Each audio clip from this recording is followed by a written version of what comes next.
Dario thought he was just winning a €400 bet. He didn't know the island had already started collecting its winnings. Welcome to the channel. If you love slow burn horror, hit subscribe so you never miss a story. Comment below from which part of the world are you watching tonight. To the millions of tourists who flood Italy every year, Venice is a city of floating romance. But to the local fishermen who have worked these waters for generations, the lagoon is a graveyard. And on the unusually cold night of September 6th, 2014, a 24-year-old warehouse worker named Dario Conti was about to step directly into its center. Technically, Dario won his bet the exact moment his boot hit the crumbling stone dock of Poveglia Island. What he didn't realize, as he tied off his skiff in the dead of night, was that the island had already started collecting its winnings. The whole thing started as a pride-fueled bet over too much wine.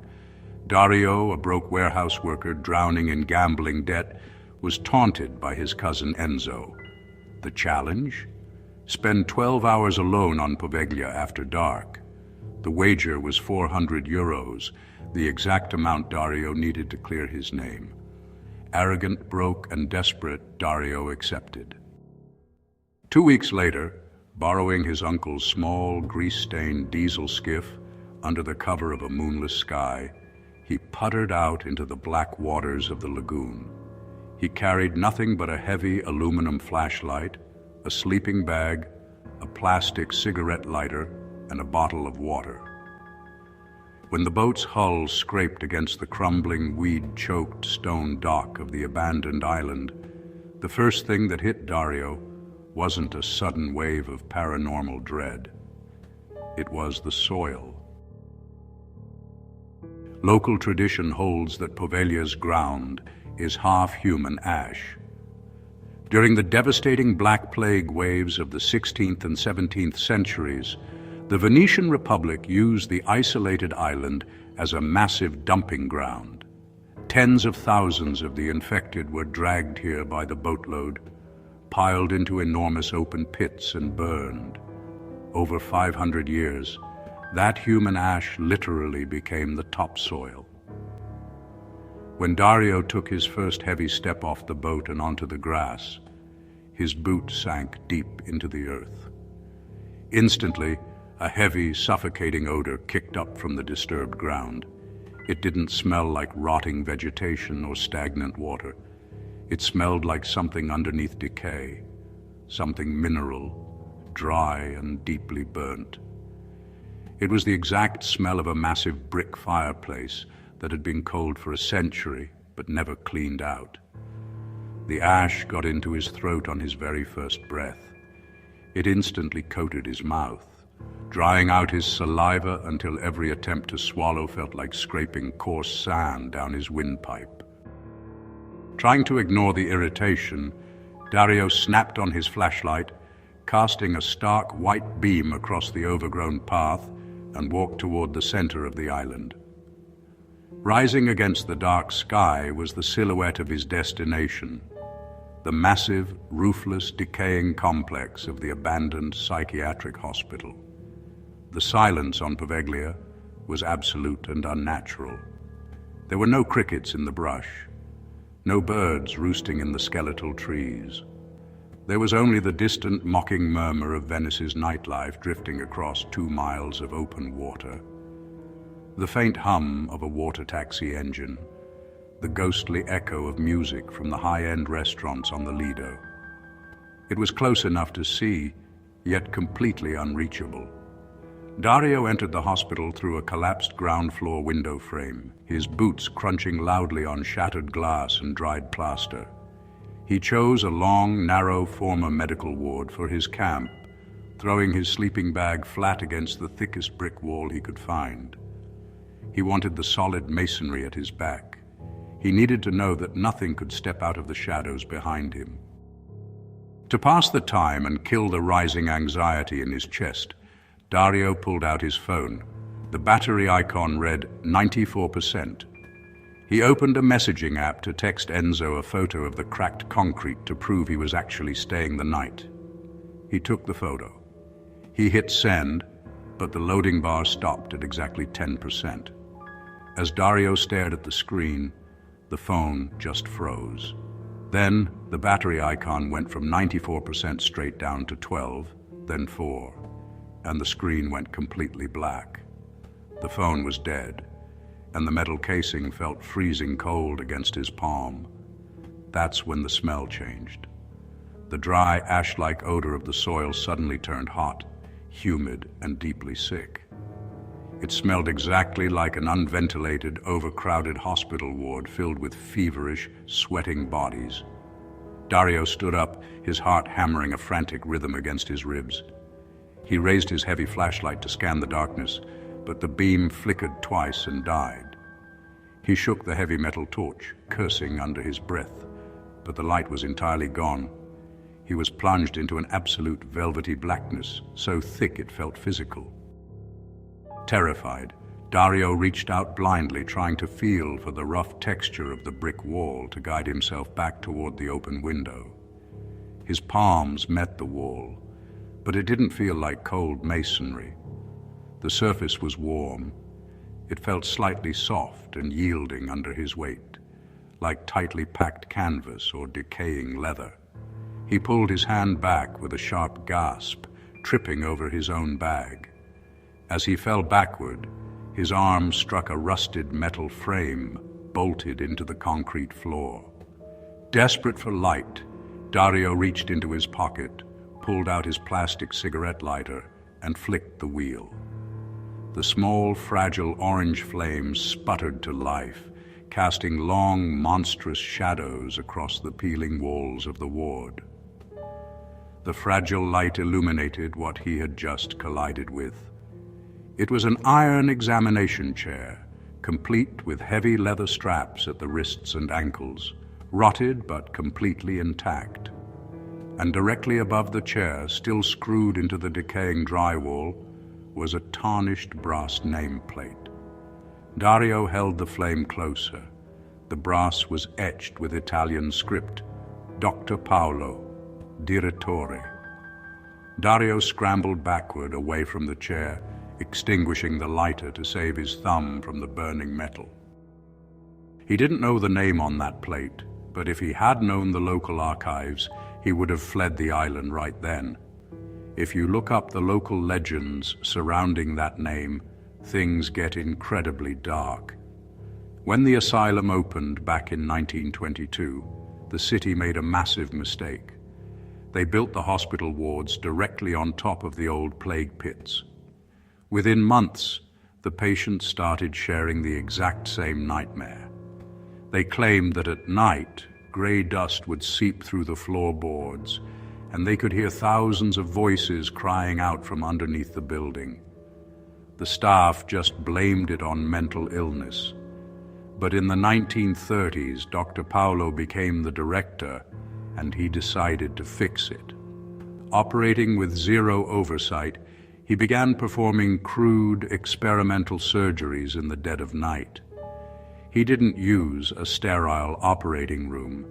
He dragged patients to a small room at the base of the bell tower and used ordinary hardware tools, like hammers, chisels, and hand drills.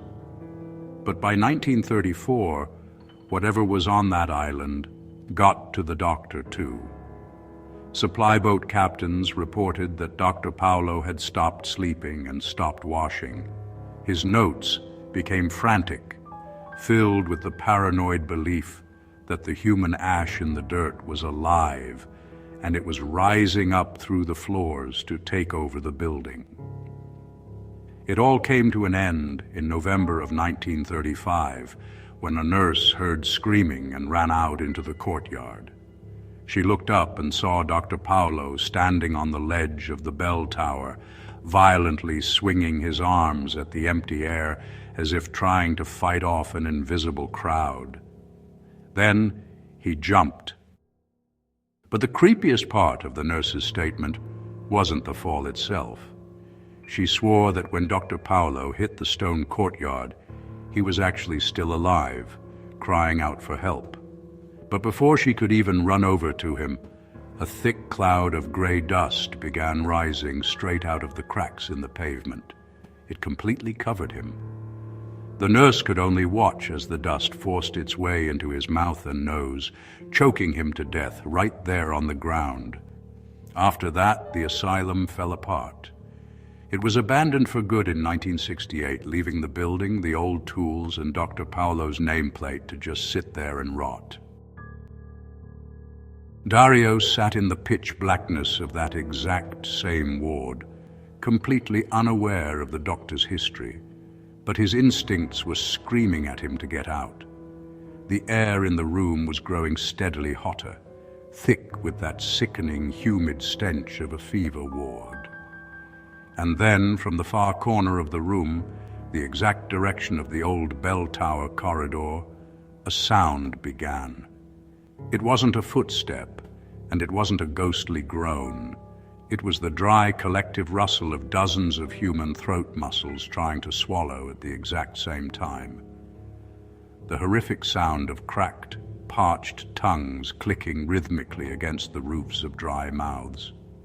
Click, click, click. Dario dropped his lighter. He didn't care about his 400 euros, his sleeping bag, or his pride. He scrambled backward on his hands and knees, found the open window frame, and threw his body through it, crashing hard onto the overgrown earth outside. He scrambled to his feet and ran. He sprinted blindly, his heart hammering violently against his ribs, his lungs burning as he tore through the dense brush, aiming for the western shore where he had left his uncle's motorboat. But the island seemed to be expanding and shifting beneath his feet. The path he had taken to get to the hospital, a straight 5-minute walk, now felt completely endless. The brambles tore at his jacket, and the low-hanging branches slapped across his face like cold fingers in the dark. He stopped to catch his breath, leaning his shoulder against a tree, gasping for air, and looked down at his feet under the pale, watery light of the moon. The grass wasn't green anymore. Under the moonlight, the dirt looked pale, chalky, and completely gray. He realized with a sickening jolt of horror that he hadn't run toward the dock at all. The twisting, overgrown paths had funneled him directly into the center of one of the massive, sunken plague pits.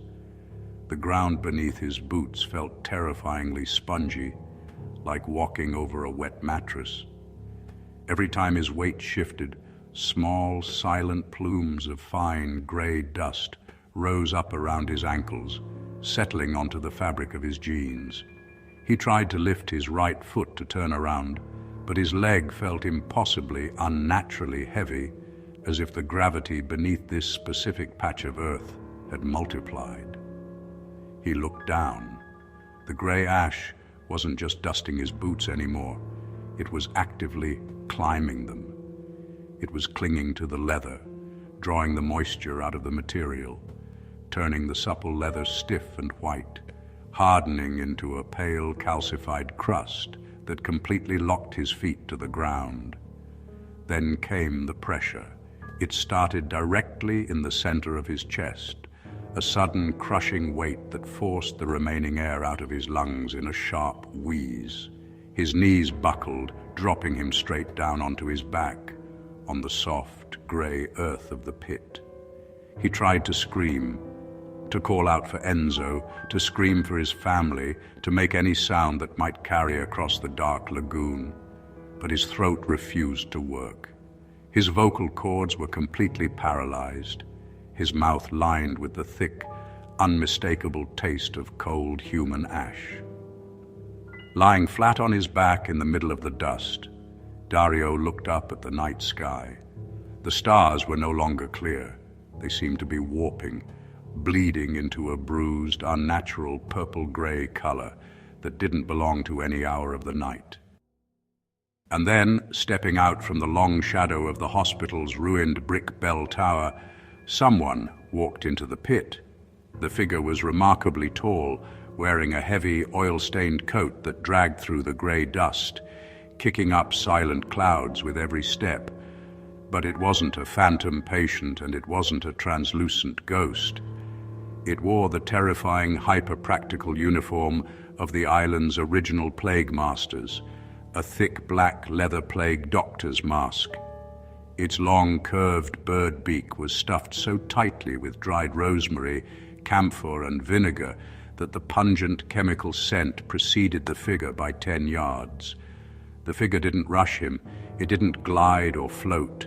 It walked with a slow, heavy, mechanical certainty, its heavy boots sinking deep into the human dust without making a single sound.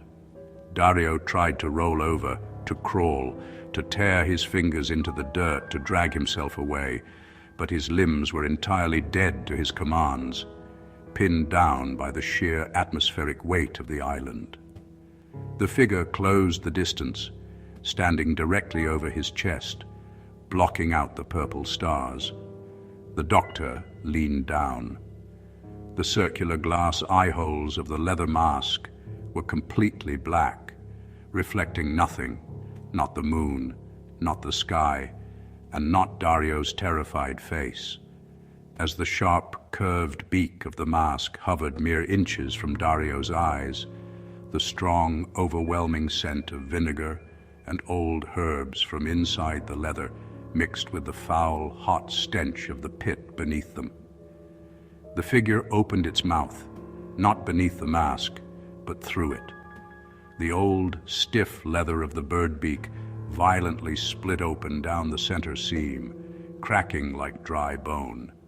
And from inside the dark cavity of the mask, a thick, choking cloud of fine, gray human ash poured out, falling directly into Dario's wide, unblinking eyes, his nostrils, and his parted lips. He didn't pass out. He didn't wake up in a hospital bed with a doctor telling him it was all a dream. The weight simply lifted all at once like a rubber band snapping. The sky instantly color-corrected back to a deep lagoon blue. The time on his phone, which suddenly buzzed back to life in his pocket, read 1:14 a.m. Dario didn't look back. He dragged his heavy, stiff legs across the island, practically falling into the motorboat. He untied the lines with hands that wouldn't stop shaking, fired up the diesel engine, and tore across the black water at full throttle, leaving his flashlight, his sleeping bag, and his dignity behind in the mud. He won the 400 euros. Enzo paid him the next morning without an argument, because Dario walked into his cousin's kitchen at 3 a.m, looking like a man who had aged 20 years in a single night. His hair was dry, his skin was gaunt, and his eyes were bloodshot and hollow. He refused to speak a single syllable about what he had seen or what he had experienced on that island. But the true horror of Poveglia isn't what happened on the island. It's what came back in the boat. Dario lives in a modern third-floor apartment in the center of Mestre now, miles away from the lagoon, surrounded by the comforting, mundane sounds of traffic and city life. But the island didn't let him go. Every year, when the calendar turns to September, the infection wakes up. He will be sitting at his kitchen table in the middle of the afternoon, and suddenly his throat will turn bone dry in a matter of seconds. His saliva will completely vanish. He will look down at his hands, and under the skin of his knuckles, the tissue will turn a slightly grayer, slightly more chalky color, as if the ash he inhaled that night is slowly multiplying inside his bloodstream, working its way out from the inside of his veins. And whenever he tries to close his eyes to sleep, he doesn't hear ghosts, and he doesn't hear the wind. He just hears the distinct, wet, tearing sound of a stiff leather beak splitting open right beside his ear, waiting for him to take his next breath. Poveglia Island is still there. The buildings are empty, the plague pits are silent, and the wind still carries a fine gray dust across the lagoon. The locals will tell you it's only ash, they're probably right. We'll be back next week, same day, at 3 a.m. Sleep well, and if you ever brush a little gray dust from your shoes, after walking somewhere you swear was only dirt, don't wipe it away too quickly. Some things don't like being left behind.